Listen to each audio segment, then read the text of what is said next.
ക്രിസ്തുവിൻ്റെ സമാധാനം നിങ്ങളോടുകൂടി ഉണ്ടായിരിക്കട്ടെ. വചനകിരണത്തിലേക്ക് ഏവർക്കും സ്വാഗതം. ദൈവത്തെക്കുറിച്ച് മനുഷ്യന് കുറേയേറെ തെറ്റിദ്ധാരണകളുണ്ടെന്ന് തോന്നുന്നു. അതിലേറ്റവും പ്രധാനമായ ഒന്നാണ് മനുഷ്യൻ പട്ടിണി കിടക്കുന്നത് കാണുമ്പോൾ ദൈവം പ്രീതിപ്പെടുമെന്നത്. പ്രത്യേകിച്ച് നോമ്പ് കാലത്ത് ഇത്തരം ചിന്തകളും ചർച്ചകളും സജീവമാകുന്നു. എന്നാൽ നോമ്പിൻ്റെ യഥാർത്ഥ ലക്ഷ്യം ദൈവത്തെ പ്രീതിപ്പെടുത്തലല്ല, മറിച്ച് നമ്മുടെ ഉള്ളിൽ തന്നെ വസിക്കുന്ന ദൈവീകതയെ തിരിച്ചറിയലാണ്. പ്രപഞ്ചനാഥനായ ദൈവം നമ്മുടെ പട്ടിണി കണ്ട് സന്തോഷിക്കുന്നവനല്ല എന്ന തിരിച്ചറിവ് നമുക്കുണ്ടായേ പറ്റൂ. ഭൗതികമായ ആഗ്രഹങ്ങളിൽ നാം അല്പം വിട്ടു നിൽക്കുമ്പോൾ നമ്മുടെ ബോധം ഉണരുന്നതിനാലാണ് ദൈവത്തിൻ്റെ സന്തോഷം. നമ്മെ തന്നെ മാറ്റിയെടുക്കാനും ഉള്ളിലെ ദിവ്യപ്രകാശത്തെ ദർശിക്കുവാനുമുള്ള ഒരു ആത്മീയ ശസ്ത്രക്രിയയാണ് ഓരോ നോമ്പുകാലവും. യോനാ പ്രവാചകൻ നിനിവേ നഗരത്തിൻ്റെ നാശവിധി പ്രഖ്യാപിച്ചപ്പോൾ ആ ജനത ചെയ്തത് ദൈവത്തെ അനുനയിപ്പിക്കാനോ ദൈവത്തിൻ്റെ തീരുമാനത്തെ മാറ്റാനോ ശ്രമിക്കുകയല്ല, മറിച്ച് തങ്ങളെ തന്നെ മാറ്റാൻ തീരുമാനിക്കുകയായിരുന്നു.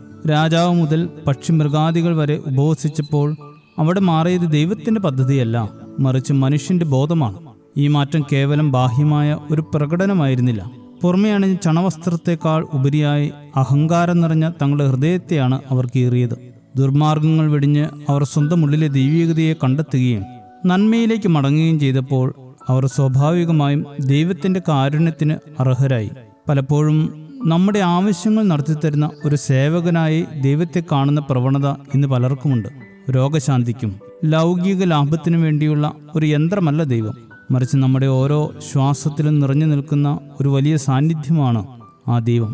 പ്രാർത്ഥന എന്നത് ദൈവത്തോടുള്ള ഒരു പരാതിപ്പെടലല്ല, മറിച്ച് ആ സാന്നിധ്യത്തിലേക്ക് നമ്മുടെ ബോധത്തെ ഉയർത്തലാണ്. പദവികൾക്കും സൗകര്യങ്ങൾക്കും വേണ്ടി ദൈവത്തെ സമീപിക്കുന്നതിന് പകരം സ്വന്തം ഉള്ളിലെ ദൈവീകതയെ ഉണർത്താനുള്ള മാർഗമായി നോമ്പിനെ കാണുമ്പോൾ മാത്രമേ നമ്മുടെ ഈ ത്യാഗകാലം സാർത്ഥകമാകുകയുള്ളൂ. നമ്മുടെ ഉള്ളിൽ വസിക്കുന്ന ദൈവത്തിൻ്റെ ചൈതന്യം ലോകത്തിൻ്റെ മാലിന്യങ്ങളേറ്റ് മങ്ങിപ്പോയിട്ടുണ്ടാകാം. ആ ചൈതന്യത്തെ മിനുക്കിയെടുക്കുവാനുള്ള ശ്രമമാണ് നോമ്പ്. നോമ്പ് എന്നത് വെറും നിയന്ത്രണങ്ങളുടെ പട്ടികയല്ല, അത് മനുഷ്യനെ ഉള്ളിൽ നിന്ന് പരിവർത്തിപ്പിക്കാൻ സഹായിക്കുന്നൊരു പ്രക്രിയയാണ്. സ്വന്തം വ്യക്തിത്വത്തെയും ഉള്ളിലെ ദൈവീകതയെയും കണ്ടെത്താനുള്ള വഴിത്താരയാണത്. നമ്മുടെ ഉള്ളിലെ ദൈവീകതയെ മറച്ചു പിടിക്കുന്ന സ്വാർത്ഥതയുടെയും അഹന്തയുടെയും മൂടുപടങ്ങൾ ഓരോന്നായി മാറ്റി വിശുദ്ധിയുടെ തേജസ് കണ്ടെത്താൻ ഈ നോമ്പുകാലം നമ്മെ സഹായിക്കട്ടെ. ശുഭദിനം നേരുന്നു. ദൈവം അനുഗ്രഹിക്കട്ടെ. നീ സ്നേഹം നൽകി, നിൻ പ്രാണൻ നൽകി, എന്നെന്നും എന്നെ നിൻ പുത്രനാക്കി. സ്നേഹം നൽകി, നിൻ പ്രാണൻ നൽകി, എന്നെന്നും എന്നെ നിൻ പുത്രനാക്കി. എന്റെ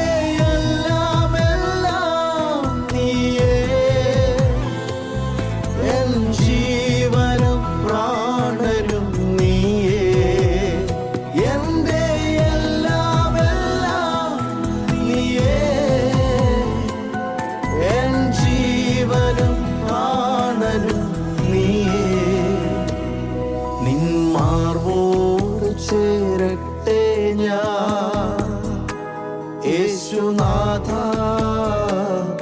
ഇന്നേരം